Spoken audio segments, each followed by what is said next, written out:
We all love a good story. Stories of love and life. Stories that entertain and inspire. And the best stories are the ones that happen to be true. Every Friday night, Jack Devnerine is live in conversation with an iconic South African personality who shares the true stories that shape their remarkable lives. Join us for reality radio as real as it gets. From 6 p.m. to 7 p.m. every Friday night, only on 919. Reality radio, as real as it gets, only on 919.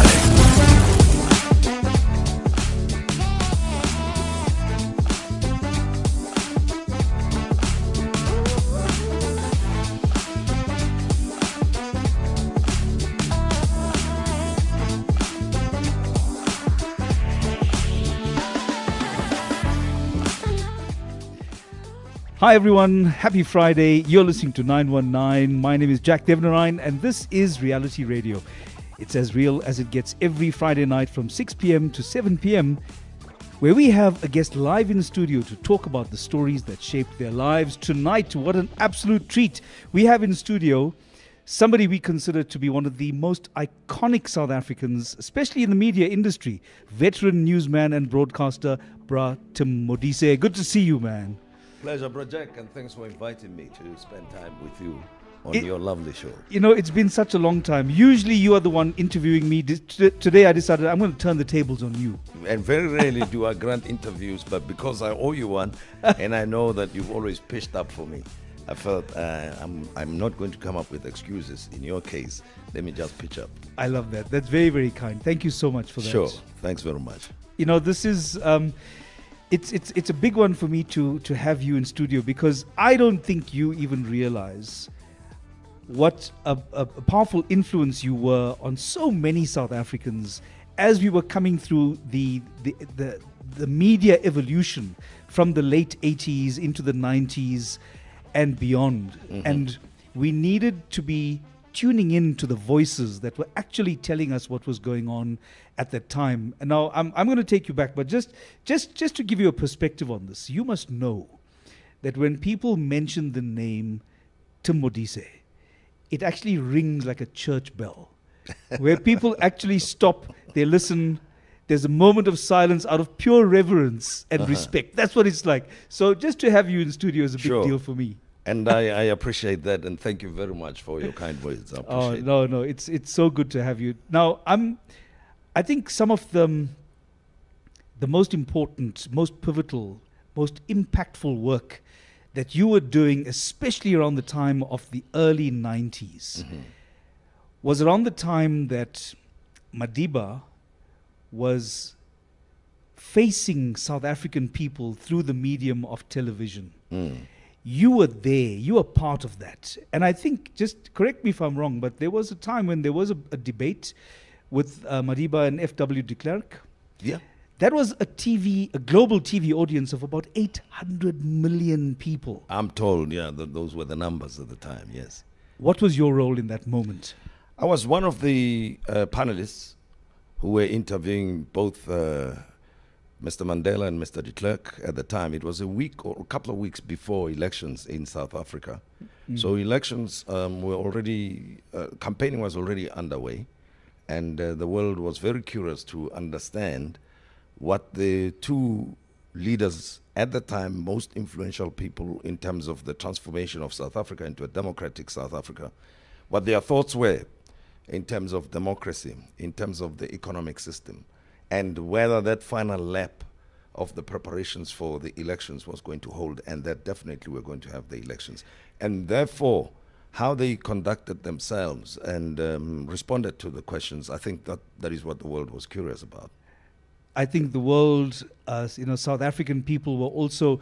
Do you remember how there was a sense of a latent tension that was just being contained because people came into this space, into this debate, into the electioneering process. There was a lot of mistrust. Absolutely, yes. There was suspicion, there was fear, there were insecurities all around. And through that, you had to try and maintain a certain reserve so that we were actually listening to each other. Absolutely. Do you think we were able to hold that space and honor that space in the way that was needed at the time. I suppose you mean as South Africans, Yes, if we were yes. able to do that. Well, remember that there were talks that had gone on prior to the actual debate and the elections. Yeah. And that type of tension was always in the air for about 3 years or so in the lead up to 1994. But negotiations, discussions were taking place at the World Trade Center, the east of Joburg. Right. Anyway, so the fact that the CODESA talks would sometimes break up and then they will reconvene and all that, people were more or less used to that at the time and were definitely very full of hope and expectation that elections will happen. And let's also recall that a year prior to the elections being held, Mr. Chris Hani had been assassinated, had been killed. And in a way, as tragic as that was, that compelled all parties now to commit to a date of elections instead of having open-ended negotiations with no date inside of when these elections were going to end. I mean, when these negotiations were going to end. So post what happened with the murder or the assassination of Mr. Chris Hani, all the parties, to a large extent, agreed that they had to commit to a time where negotiations will have been concluded and elections will take place. Because the key thing that put the country on the edge, actually, was more the assassination of Mr. Chris Hani. So how it was managed is the thing that helped South Africans have hope and hold on with that hope that we will get to the finishing line of the negotiations and the elections. You know, you just bring that moment back so clearly, because it was a scary time. There was no rule book. That was the thing. There was no rule book that we could rely on as South African people to say, there's just been this assassination. One of the architects of our new democracy has been assassinated with the intention of derailing the entire process. Yes. So nobody knew what was going to happen. It either was going to completely derail everything that CODESA had established, what our intentions for the new constitution, what the new regime was intended to do. It would have derailed everything. Or, as you say, the commitment was going to say, let's set a date. Absolutely. So I suppose, the events of that weekend when Mr. Chris Hani was killed gave a sense that we could go either way. We could go the peaceful route and have the elections, which we ultimately had in 94, or within days of the incident happening, that would have a full-scale war along racial lines in the country. And how Mr. Mandela himself that weekend dealt with the matter, addressing the nation on television, explaining and appealing to people to calm down, and basically charting the way forward, that post this, we are going to have the South Africa that we've always wanted, that we've been negotiating for and about, or we go another route. So within days of that happening, the National Party then, with Mr. F.W. de Klerk, committed to setting the date for the elections. What a time. What do you remember most, your most treasured memories of Madiba? Oh, as giant of a man as he was very personable once you got to know him, as strict and towering figure as he was, a very friendly person. For me personally, my experience of him was that of a fatherly figure, a man who, as much older as he was and as celebrated as he was, would come down, would go out of his way to know people by name and call you by name. And if he knew a little bit more about you, would also be interested in what was going on in your life. So, I got to be involved in one or two things that were personal to him, like when he was celebrating his birthday and when he was establishing the Children's Fund, he invited me to come and MC those events. And a couple of times invited me to come and have a cup of tea with him. Just talk about things. Really? Just to talk about? That's amazing. Yes. And actually, when my late wife passed on a few months later, he invited me, my mother, and my kids to his wife. They were still to his house. Yes. They were still very young, and we had lunch together with him. And at one point, post his tenure as president, invited me when he was in Waterberg area, Limpopo, to do.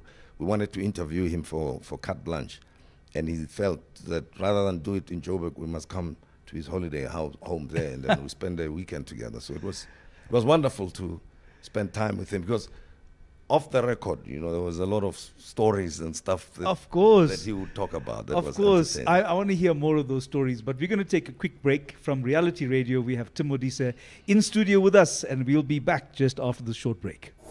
Reality Radio. As real as it gets. The Feel Good Drive with Nicole De Silva. Marketing manager of Sunshine Tour, BC Mchali Business Deals. Do you do that stuff? Everything is mixed. You can't try and disassociate yourself from any part of the business or any type of the work. When I joined the tour, it was strictly marketing. Your role isn't solely as a marketing manager. You're a client services director. You are a commercial manager. You're doing so much, and almost about convincing people, convincing them to be a part of the Sunshine Tour. And then once they are, convincing them that it was the right decision, continually throughout the process, throughout the partnership. Every day I'm hustling. Monday to Friday, 3 to 6 p.m. only on 919. 919 has signed a code of conduct that is enforced by the Broadcasting Complaints Commission of South Africa. Under the code, we are committed to giving news that is accurate, comment that is fair, programming that is not harmful to children and that does not amount to hate speech or the description of gratuitous violence or explicit sex. If you think we're not living up to that code, you can inform the BCCSA. Direct any complaints in writing to the Broadcasting Complaints Commission of South Africa to PO Box 412-365, Craig Hall 2024, or email the BCCSA at napsa.co.za. For more information, visit the bccsa.co.za. Reality Radio, as real as it gets, only on 919. Reality Radio on a Friday night, every Friday night from 6 p.m. to 7 p.m. Tonight we are talking real stories and the memories that brought Tim Modise has. Thanks for being in studio again. Thanks very much. I love the fact that you have such clear memories of Madiba and the time that you spent with him. Yep. Now, don't you feel also that there's something that brought you into his orbit and him into yours? Because you are talking about two very important characters here, and I don't want you to discount the impressions that you left on South African viewers, radio audiences as well. You became a certain voice for a certain consciousness amongst South African people. Sure. Do you feel that within yourself? Do you feel that you actually played that role, or do you need me to remind you? No, let me take a step back. Before Madiba was released from prison, I started talk shows on Radio Metro in the late 80s. And this was on the back of what I felt was the popularity of the station on the entertainment front, that we had a lot of people across the nation looking up to the station, enjoying it, but it was focused more on entertainment, and nothing wrong with that. Sure. But at the same time, we had the uprisings happening around the country, especially on the East Rand and the Vaal area and parts of Soweto. And these were our listeners. From my point of view, I felt that there was something going on in the black community that needed a valve, a platform to be expressed. But since we could not outrightly discuss politics, I started shows discussing the social issues that affected people, like health, the labor issues, and legal matters, the type of things that we had to negotiate anyway. Education. And those became a feature on the station. And then when the first war of Iraq broke out, in fact, prior to that, now and again something would happen that would make me deviate from those topics and discuss indirectly, so to speak, politics. One other thing that I think is not generally known is that when the former president's father, Govan Mbeki, was released, I got the opportunity to talk to him. And prior to Madiba being released, Mr. Walter Sisulu, Ahmed Kathrada, and others were released. And then I got the opportunity to talk to them as well. So Incredible. by the time Madiba himself was released, I was a sort of known personality Yeah. in the community that, this is the person who deals with these matters. And and known I- and trusted. yeah, and something that others may not recall is that Ms. Mujanku Gumbi, who went on to become political advisor of former President Thabo Mbeki, was actually a regular guest on my show then, and we were talking about the rights of people in the context of South African laws at the time. Yeah. So, and she's an activist in her own right from the Black Consciousness movement, So Dr. Victor Ramatesele, who went on to be the doctor of Bafana Bafana, was a regular guest on the show talking about health issues. And so in a way, it was like whatever happened once the announcements were made about the unbanning of the liberation movements, ANC in particular, PAC and others, and the release of prisoners, particularly people like Nelson Mandela and others, we were more or less ready. The platform was there. So I felt we needed to have a platform. And I must take this opportunity to thank Brakuas Khadebe, who was the station manager, because he was the man taking the risks, working for the SABC to allow that type of content to be aired on the station. And he encouraged me and actually protected me in a career context that, I did not have to deal with the corporate politics. I had to focus on the work that I was doing. So was that happening behind the scenes? Was he fielding all of that for you? I would assume so. I mean, it probably must have come under pressure that why do you have such a program on air? Yeah. And as it happened, at the same time, Dr. Agri Cluster, the editor of the Sowetan newspaper, realized what was going on at Metro at the time. And one of his deputy editors, the late Sam Mabi, said, but why don't we cover this show in the newspaper as a feature? So they had a dedicated person at the Sowetan covering what was going on the radio station. So, I see. Within a short period of time, it would have been embarrassing to all concerned if the show was taken off, I think. That's really interesting, though, because you were generating content based on what people cared about. Yes. And given what was going on in the discussions on your talk show, there was column space being allocated to that kind of content. Yes. You became a columnist as well at some point. Yes, I did become later, but for the City Press. Okay, and you were covering the same kind of social issues?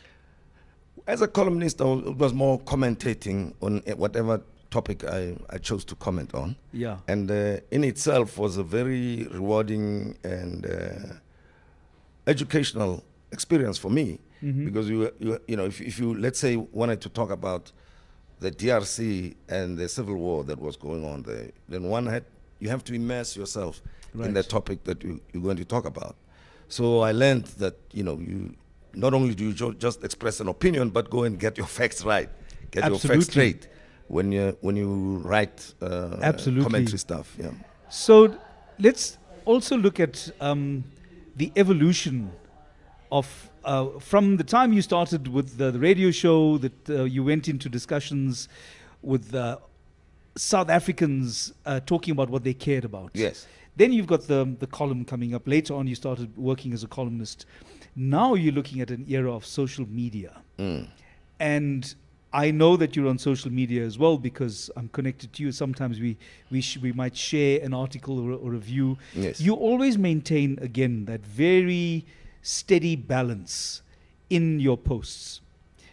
Imagine, if you will, if we had social media back at the time that the CODESA discussions were taking place, at the time that Madiba was released, at the time you went into our first elections. What do you think social media would have done then? I'll take a step back before talking about social media and talk about technology itself, the evolution thereof. Because, in the first place, we did not even have access to landline phones. Not everybody had access to that. Yeah, true. And cell phones were introduced a bit later. But I think what would have happened, depending on the conditions of the time, if the National Party was still in charge, it would have been very much restricted anyway. Exactly. It would have been proscribed in a very serious way. Exactly. There would have been serious censorship. So it wouldn't have been social media as we know it anyway. Yes, and on top of that, probably it would have been very expensive to use a cell phone and even get on the social media at the time. So the point I'm making is it depends on which regime is in charge of what where in the world. You know, because there are parts of the world today, as much as social media exists and cell phones are there, where people do not just discuss as they like, whatever they wish to express themselves on. And in fact, I would suggest that even in the freest, so-called free societies, that there are some restrictions with the use of algorithms, Yes. we are told, Yes. where you know certain content is kept away from people, and some is openly censored anyway, so people cannot have access to it. I'll give you an example. Yeah. Julian Assange Yes, of course. is locked up in the UK. He's appearing before the courts now. Not many people know why he's there Yeah. and why this case has been going on for this long, and why at some point there were threats to execute him, Of course. as an example. But on the other hand, it is thanks to social media that people can see for themselves firsthand what's going on in the Palestine, in the Israeli attacks on the Palestinians and so on. So I'm talking about social media in a broad sense, but Yeah. in South Africa, long-winded answer, I'm keeping it short now. If the conditions were the way they were and the government was the National Party, they would have restricted a lot of commentary in social media, and other people unwittingly, those who may not understand the dynamics of political movements Yeah. and activism as it happened that time, would have landed themselves in serious trouble unnecessarily, because the activism of the time, you know, it had specific people who were leading it. Of course. And most of the time, I think that's why it was, to my mind, more disciplined than what we see now. You know, those who were informed would be the ones who lead. Those who Yeah. are courageous enough would be the ones who lead. Not just a random person who's excited would be put in front of a group of people, because Yeah. they'll be sacrificed unnecessarily, and they would have been innocent in what would have happened. So I know, I recall that, you know, you'd be discouraged if you were still a young hothead Yeah. and you think you must stand in front. The veterans would tell you that just leave it to us for now. Do you consider yourself an activist? I would think so. I think I think along those lines. I think like an activist. Yes. I feel very strongly that it's almost as if it's an entire course that went missing suddenly in school, because going through high school in the 80s, coming out to university in the 90s, that was my era. It feels as if activism was very much built into South African society at the Yes. time. So Yeah. it was almost as if you could reach out and you could be close enough to the activists of the time that would guide you, that would inspire you, that would motivate and mentor. It feels as if that entire that body, that culture of activism is no longer that accessible. That's how it feels to me. Does it feel the same to you? Yes, I'd say not only does it feel that way, but it's the way it is. I mean, activism was not something that people got into in order to make money. Sure. It was high risk Yeah. for whoever got involved. It took a lot of time. There was no money in the first place. I think Yeah. that point must be made. And secondly, it was risky on the part of those who were very, very active, in your face type of activists, because they could be made to disappear. They could Absolutely. be arrested. They could be killed, and their whereabouts would not be known. So, you know, it was certainly for the very committed and the very brave, and let me add, the extremely conscious people. Yes. Personally, I drew inspiration as a young person from a person like Steve Biko.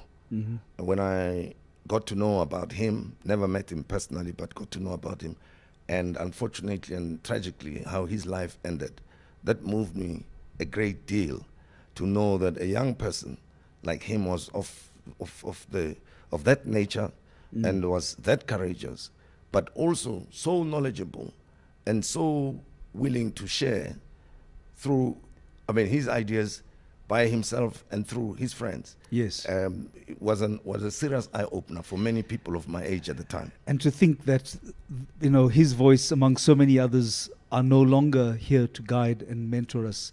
But we will hear Bra Tim's voice coming back. We're going on a short break now. This is Reality Radio with me, Jack Devnarayan, and we'll be back after this. Reality Radio, as real as it gets. Only on 919. Breakfast on demand. What about a passionate couple neighbor? They always seem to be either fighting loudly, or once they've done with their fighting, they make up loudly. Do you know what I mean? They used to wrestle all the time. I'm sure they used to watch like the World Wrestling Federation. No, what do you do? This is John Cena.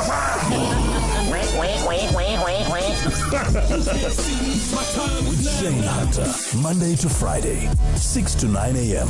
on 919.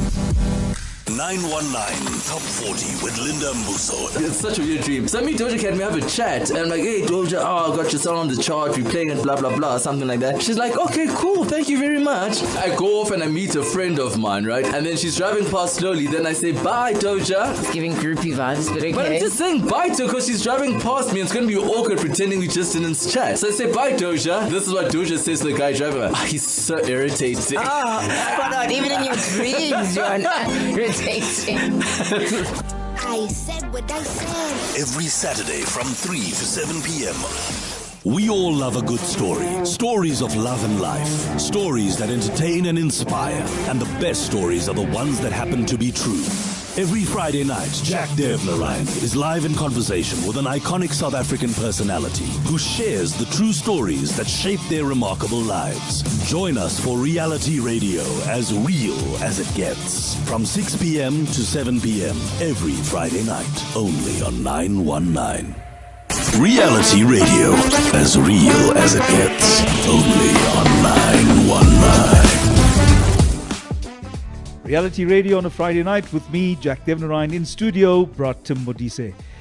Bra Tim, I'm just thinking of the evolution. The last thing we spoke about just before we went on a break was the evolution of media, of journalism, and I have to say that, and I know you're involved in training and things now. You do a lot of consulting, working with media outlets and young broadcasters.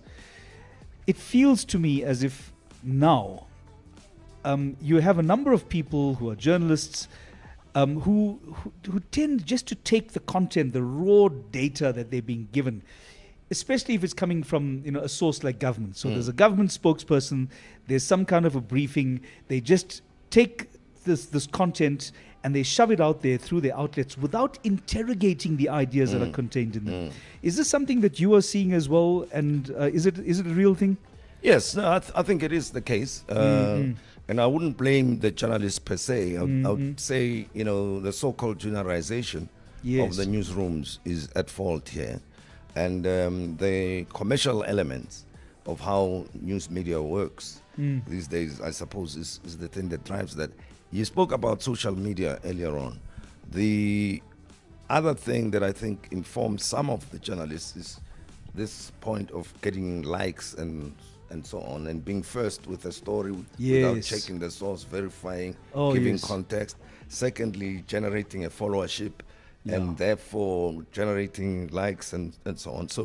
So I think the pressure to become a let me call it celebrity somehow is the thing that's at fault here. Because if you're going to give deeper context, you must read, do more research on the story. And also it may not be, ultimately your report may not be as sexy or as sensational as you'd like it to be. So those could be some of the factors. That's a big thing though. Sensationalizing the news is a thing. It's also given rise to what we see now as clickbait. Yes. And this is entirely a function, according to my understanding, of sensationalizing something. So there's a commercial drive to get people to make a news item seem sexier than it is, Yes. in order to get people to focus on that. And this is that just a reality that we are unable to divorce ourselves from in the modern era of media, social media, and broadcast?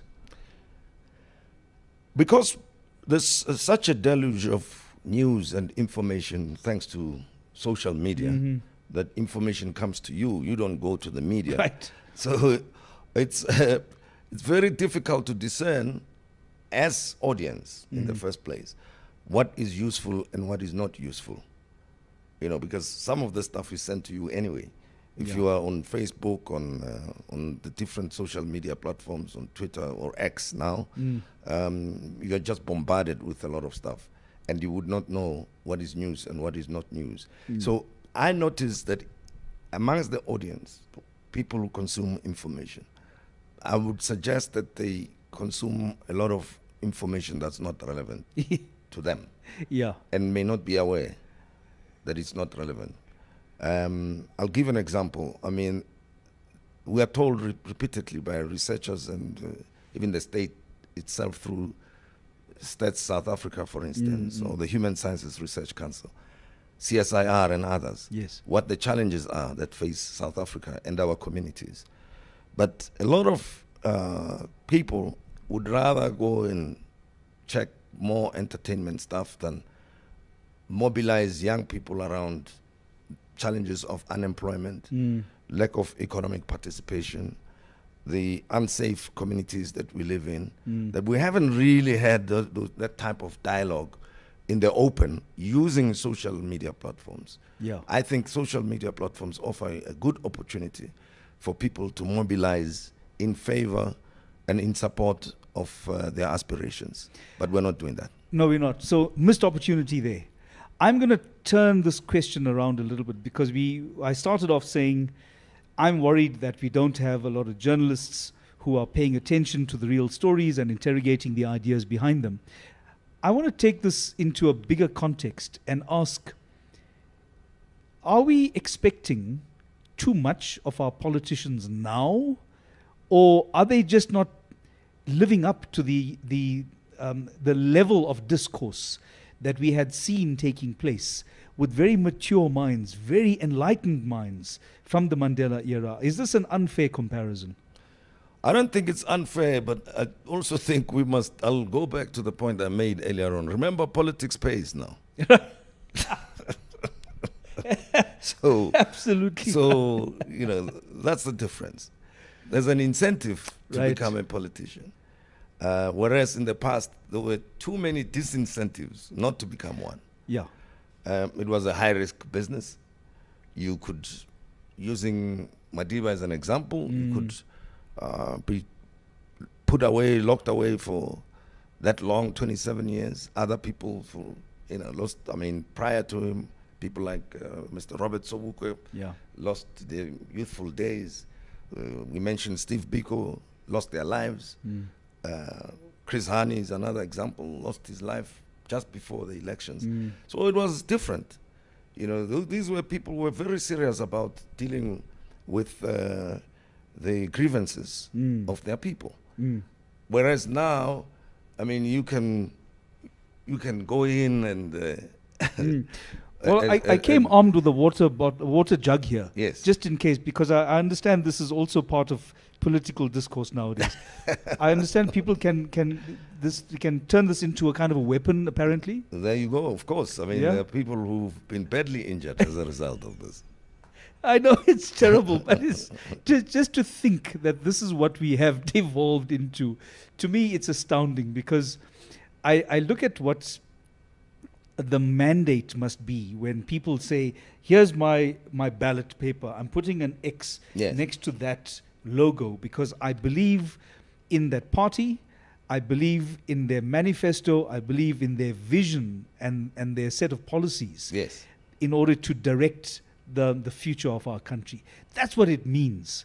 And I feel in a very strong sense it gets cheapened on both sides when, number one, the political party takes that mandate for granted and they start chucking around water bottles and ridiculous things like that, or disrupting procedures, whether it's in council or in parliament, on the National Assembly. It's also cheapened when you have voters who don't take the time to educate themselves. So I worry about what are we left with. We are now coming into an election phase again, and we have started all kinds of rhetoric. It's almost as if we need those sober minds again to step up to say, everybody calm down.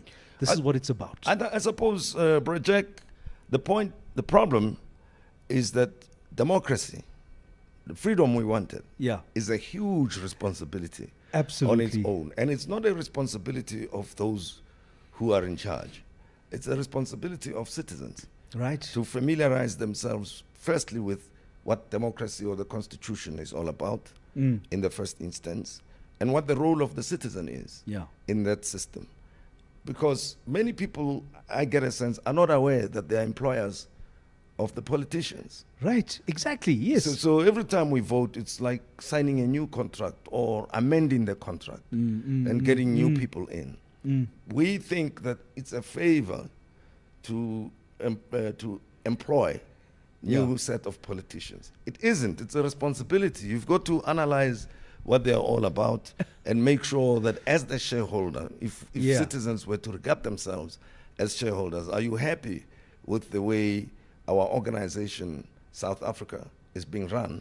And what matters to you in your immediate situation as an individual, as a family, and your family as a member of a community, and your community as a part of the bigger South African setup? Are you happy that you have not been receiving clean water for the past 20 years or so, when everybody is getting water in other parts of the country? Are you happy with that? Are you happy with the fact that there are no useful schools in your neighborhood? Are you happy that you live in fear of for your safety and your life? All those things. It doesn't matter. The way I think about it is, it doesn't matter what you say, as a politician. What should matter is what I expect from the system, given the resources that we have. Of course, there are limits to the resources that we have. But the capacity to deliver on the expectations of the people, the barest minimum, we do have that. We're told, about the money, the budget is there, taxes are paid. The South African system, with all its faults, is good when it comes to collecting from the public and the economy, but somehow not good when it comes to using those resources efficiently and effectively. So I think if we were to adopt the mindset of a shareholder, the game would change somehow, because then we'll hold the politicians accountable. I love that idea, South Africa as an organization.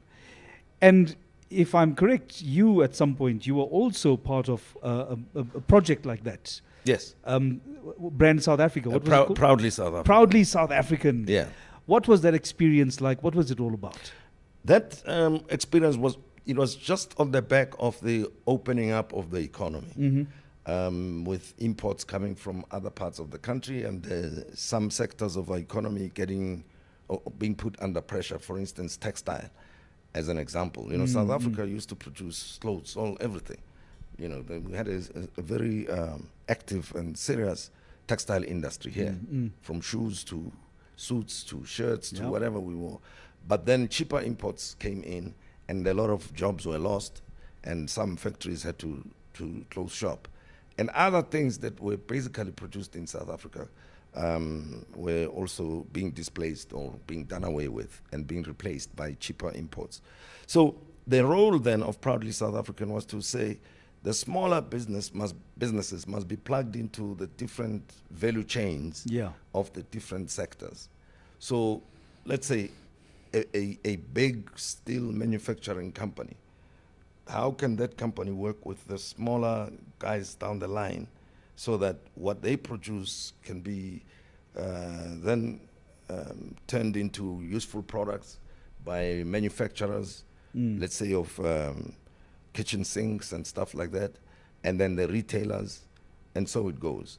That if you plugged in, particularly the smaller, medium-sized businesses, into sectors with big South African players, we could generate more value and hopefully increase the number of jobs that were being created, as well as create the conscious and awareness among South Africans that there's something that's going for our economy, and we should participate in it.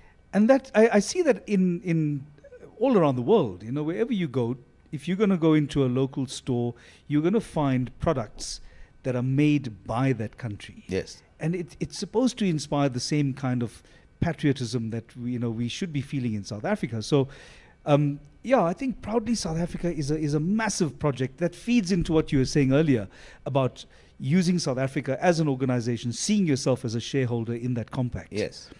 And I think that's a beautiful idea. I'm just going to leave it there. We're going to go into a quick break now. We're going to come back and talk more about Bra Tim, his life, and all the stories that shaped his wonderful journey. This is Reality Radio. We'll be back with Bra Tim after the short break. Reality Radio, as real as it gets. Only on 919. 919, your soundtrack of happy moments.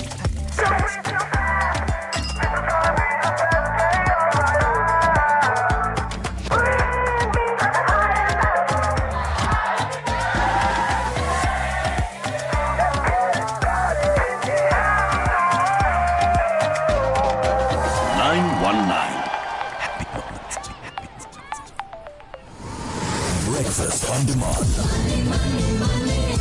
What would you buy if you won the lottery, okay? The first thing I would do if I won the lottery is I'd hire a public relations officer to get a doppelganger or something to convince all my conniving and gold-digging family members and friends that it was a different Steph that won the lotto. That's what I do. With Shane Hunter, Monday to Friday, 6 to 9 a.m. on 919.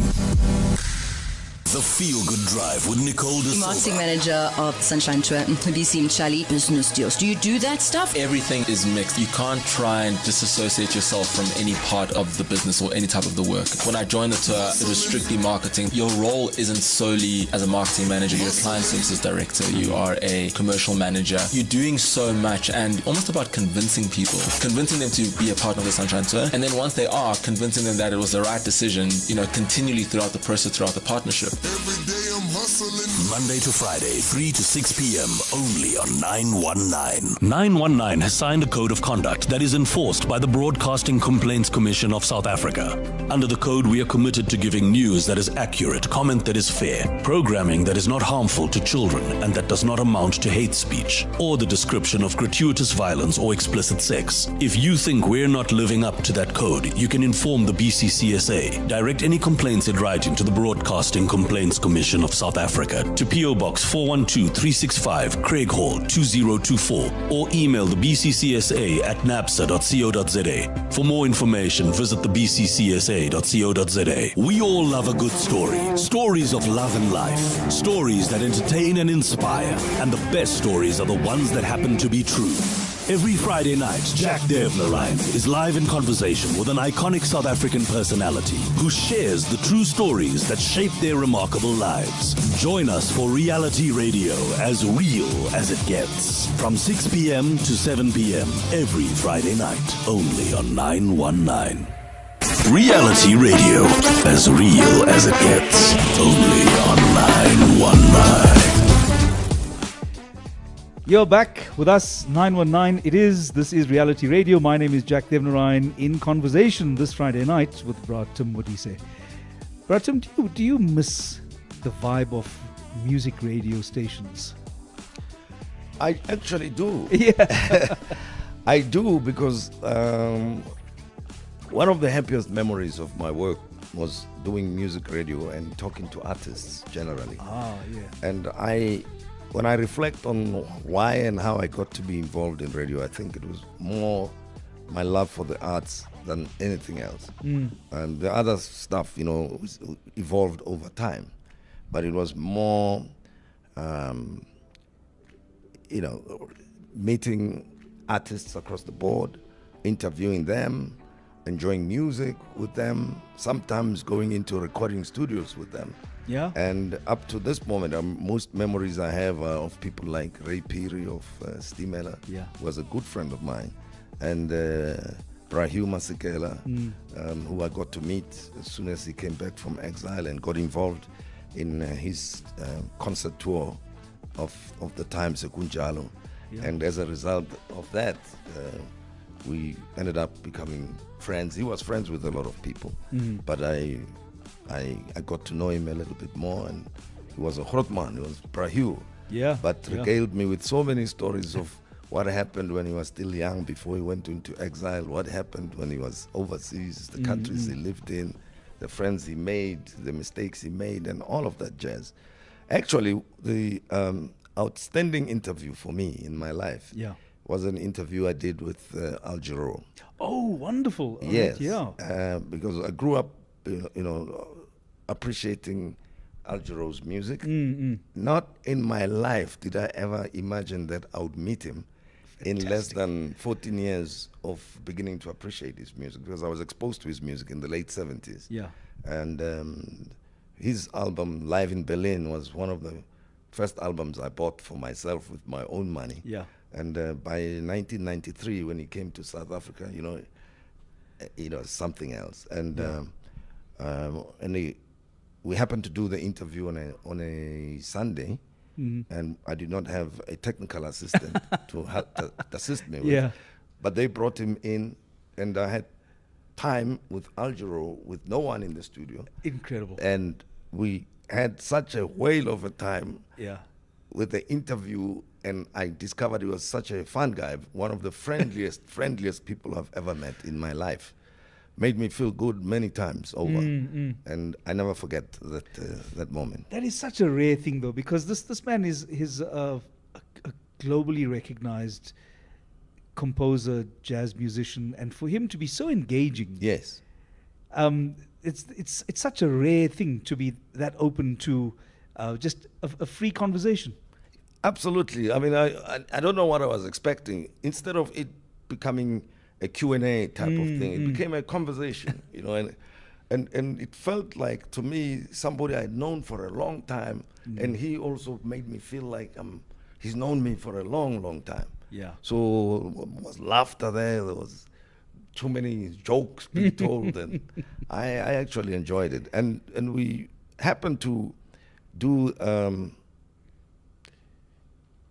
event together, fundraising. Yeah. Now that you mentioned the Mandela de Klerk debate, there was an event in Sandton at before Sandton, at Sandton Hotel, where they'd invited Corporate South Africa to make donations and so on for voter education and other things of the time to support the work of the CODESA setup. And Al Jarreau volunteered to perform as a gift to South Africa. Sipho Mabuse was also part of that. Yeah. And then I compared that show. So That is a career highlight for sure. Yeah, it is. Do you think somewhere in some archive there is a recording of that interview?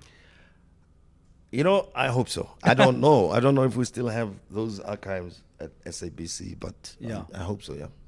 That's going to be worth following. I love the fact that you've remained quite close to the performing arts, though, because a lot of the times when we had interviews, Yes. you'd invite me onto a show. Yes. It'll be about what's going on with you guys. Like, Yes. why is there so much exploitation and abuse, and why is it not regulated? It's still close to your heart, right? Absolutely. Absolutely. Because to my mind, and that's how I grew up, I think before I could know many more things of the world, I got to know through the artists. So to me, they are the consciousness of the people.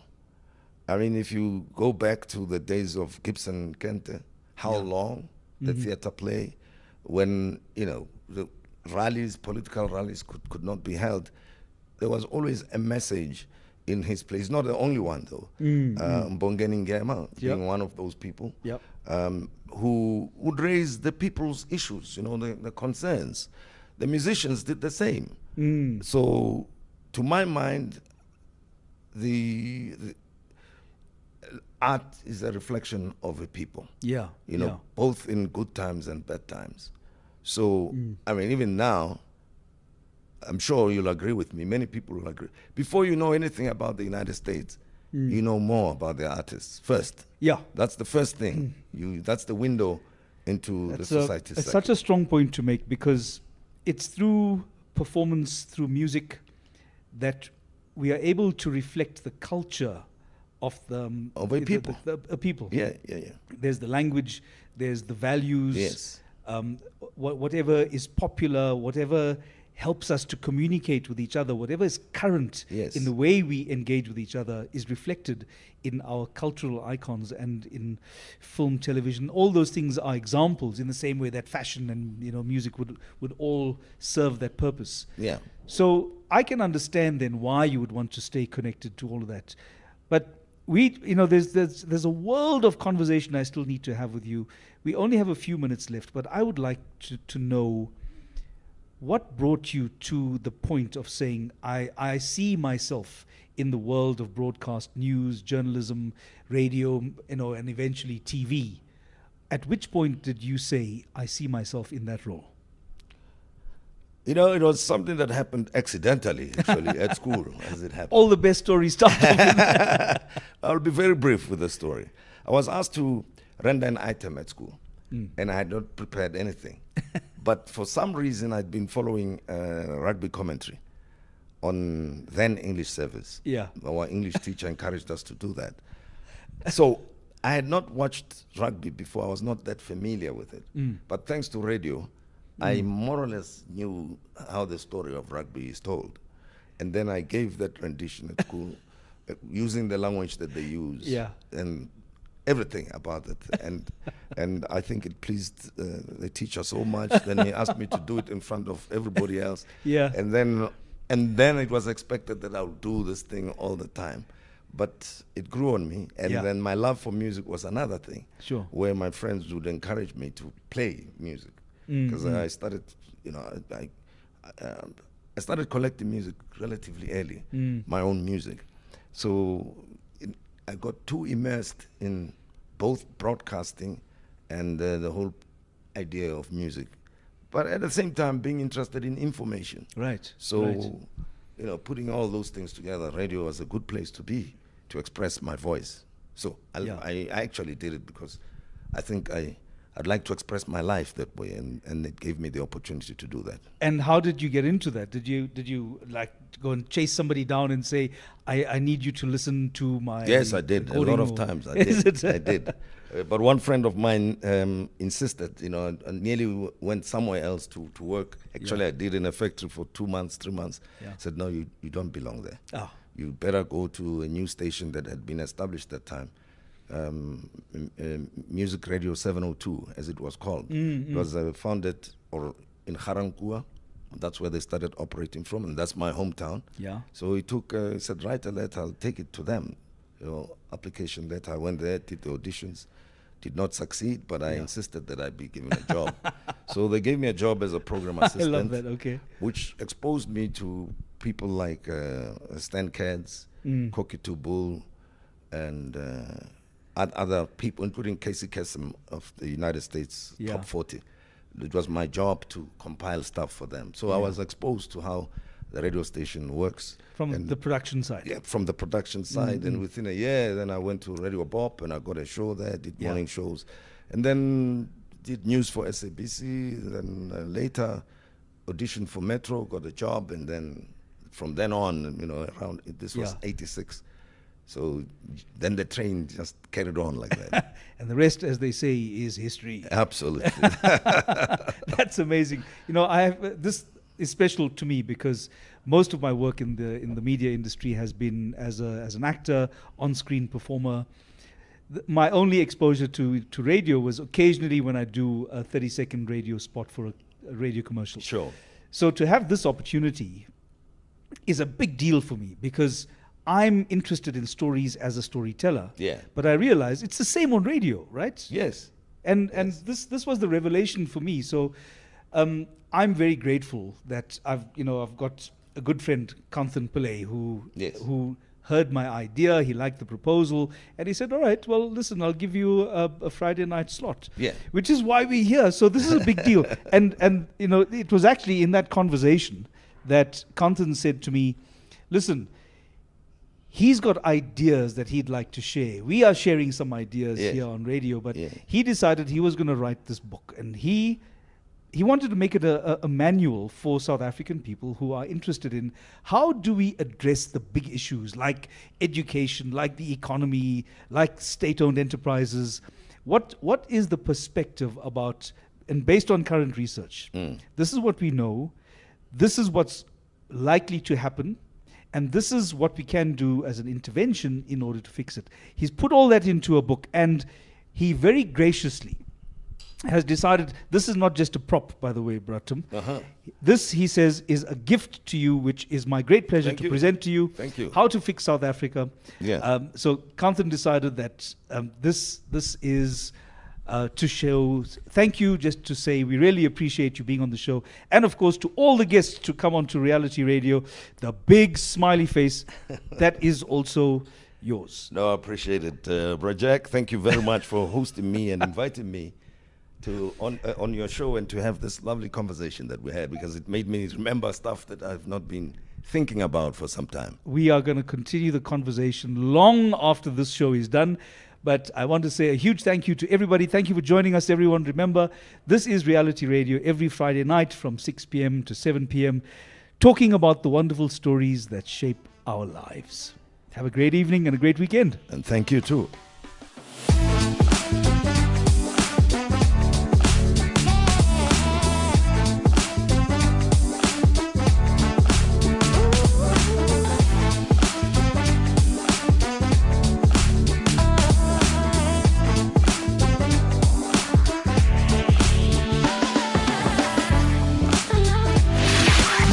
All the cars on your route today have working indicators.